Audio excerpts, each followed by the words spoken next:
6, 5, 4, 3, 2, 1, launch.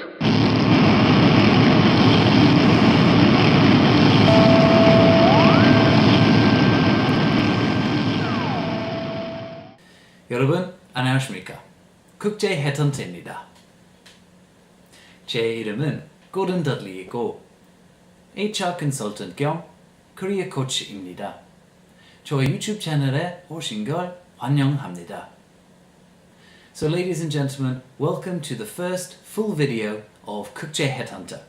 My name is Gordon Dudley and I'm with you to talk to you today about resumes or curriculum vitae, CV for short. Resumes are probably the most important document you need to get a job in the first place. For that reason, I want to talk about what you should mostly do to avoid your resume being thrown away in the first round and not even getting an interview, because that is the quickest and easiest way to improve your resume. First of all, let me just differentiate between the Korean resume and the international resume.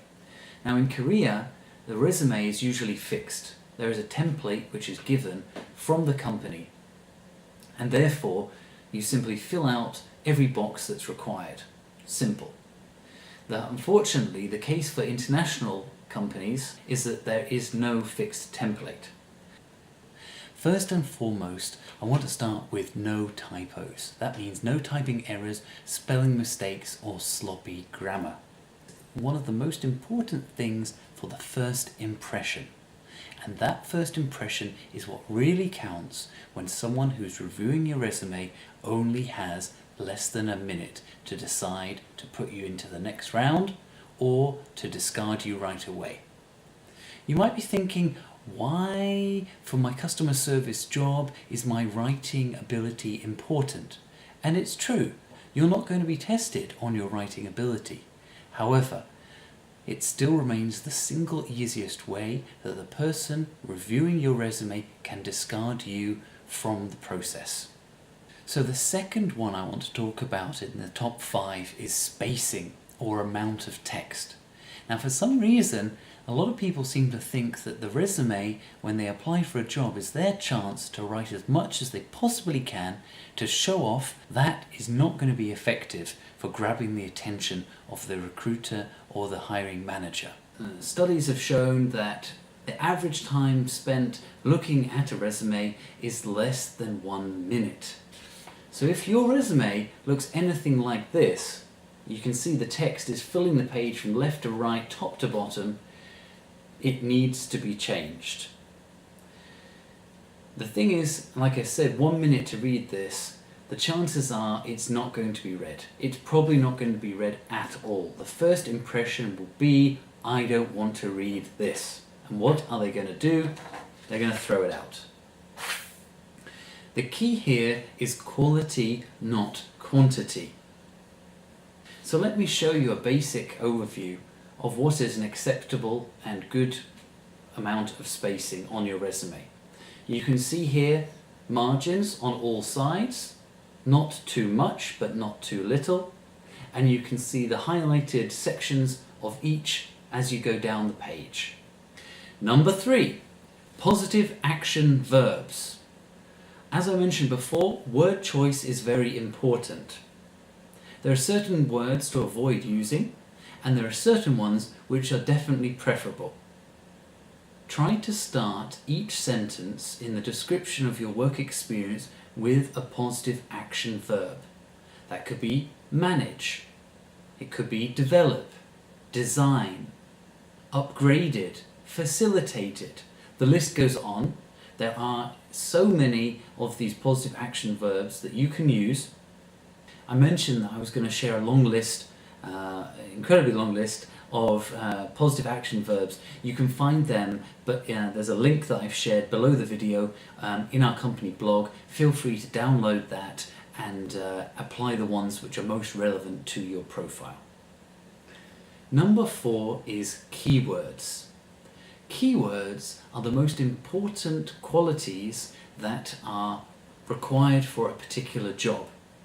Why are they important? Because these days resumes are actually mostly checked electronically. That is to say that your resume is sitting in a database and the hiring manager or headhunter will search for relevant profiles based on keywords. Let me give you an example, and let's say financial analyst. Quite obviously, the two main keywords for that job are financial and analysis.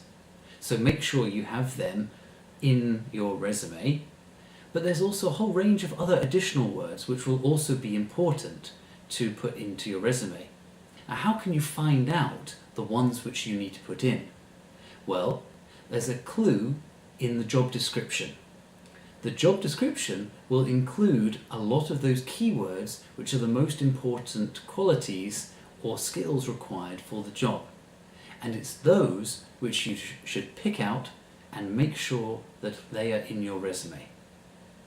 Number 5, the last of my most important points for a great resume is omit unnecessary information. On a Korean resume especially, we see some of the information which is required for Korean resumes but is not required for an international resume. Things like blood type, maybe parents' professions, other related perhaps physical attributes such as height and weight. And these are also not required. In some countries it's actually against the law to include those on a resume due to fair hiring or discrimination law. So take those out unless they're specifically required for the job that you're applying for, such as model or actor. Then there is the physical postal address, which used to be a good piece of information to put right at the top underneath your name. And these days, an email and a telephone number, mobile phone, is all that's required. If you proceed to the interview stage, you can supply your postal address later on. For now, keep the most important information clear and easy to read. And lastly, a rather outdated phrase which you used to find on resumes is references available upon request. This is also now no longer needed. It's wasting space at the bottom of the resume. As I said before, keep the most important and necessary information there, plain to see for the person who's reading your resume. And there we have it. That's my top 5. So let me just summarize those top 5 for you once again. First of all, we talked about no typos, no typing errors or spelling mistakes. Secondly, we talked about spacing or the amount of text that you put onto your resume. Thirdly, positive action verbs, starting each bullet point with a really great positive action verb which is going to really capture what you did in that particular experience. Fourthly, keywords. The keywords which are most relevant to the job that you're applying for.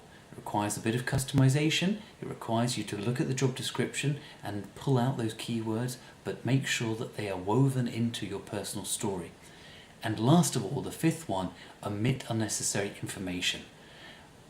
I guess the total message is quality over quantity, and again, there are some things which just should not be on your resume. Leave them out. And that's your top 5. Thank you for watching. Please do like our video, make comments, any questions. I'm more than happy to answer your questions about anything related to crafting the best resume you can. And subscribe to 국제헤드헌터. Once again, thank you for watching and see you in the next video. 여러분, 감사합니다.